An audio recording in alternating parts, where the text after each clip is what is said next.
اليوم غادي نصاوبوا عصير ديال الدلاح انا ومونغا. السلام عليكم، معكم معاد ومعكم مونغا، ومرحبا بكم في هاد لا فيديو. مونغا مسكينه سخانه قاتله في الصهد هنايا في فاس، وغادي نتوكلوا على الله. واليوم غادي نصايبوا عصير الدلاح وغادي يجي ناضي على بركه الله. نجيبوا الميكسور ونبقاو نقطعوا ونلصقوا.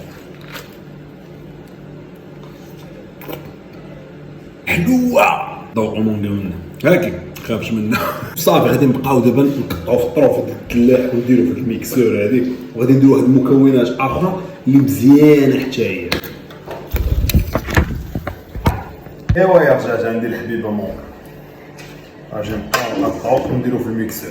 بطبيعه الحال مونغا غادي تخاف ليا من الميكسور بزاف، داكشي علاش فاش غادي نبدا نطحن غادي نشوف الا خافتش نخليها، ما خافتش نرجع لاكار ونحطها في بلاصه بعيده.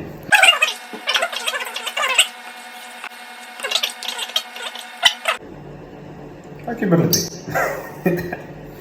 عمرك كلاشو. غادي نولفوا ليها ان شاء الله هذا العام هذا باش تاكل. دونك الدراري حنا جمعنا الدلاح، غادي نزيدوا عليه واحد المكون اللي مزيان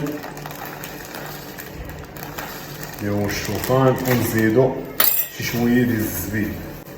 المهم الزبيب بغيت نزيدو صافي، عمر الدلاح حلو. مزدتو الصراحه على قبل الحلاوه، ولكن مزيان الزبيب تا هو نزيدوه. وغادي نديرو السكر الاول، غادي يبقى عصير مزيان وطبيعي. وغادي نديرو ان شاء الله نسدو هاد الميكسور هادي ونضربوها الدور.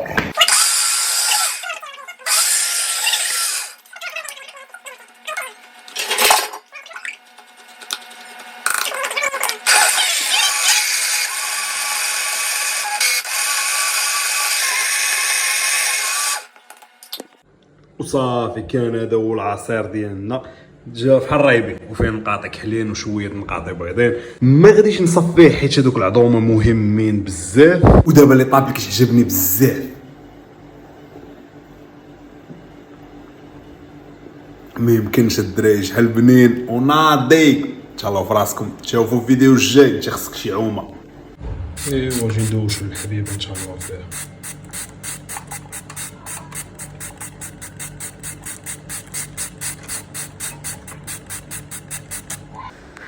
كنتمنى ان شاء الله ان الفيديو يكون نال الاعجاب ديالكم.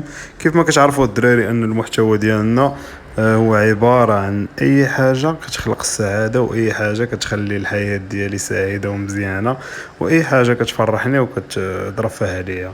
دونك هذا الفيديو درناه باش نرفعوا عليكم شويه، وايضا نبارطاجيو معكم واحد اللعيبه اللي تقدروا تكونوا غافلين عليها، واخا تكونوا عارفينها، حيت كلشي عارف بلي الدلاح ممكن يكون عصير. تهلاو في راسكم.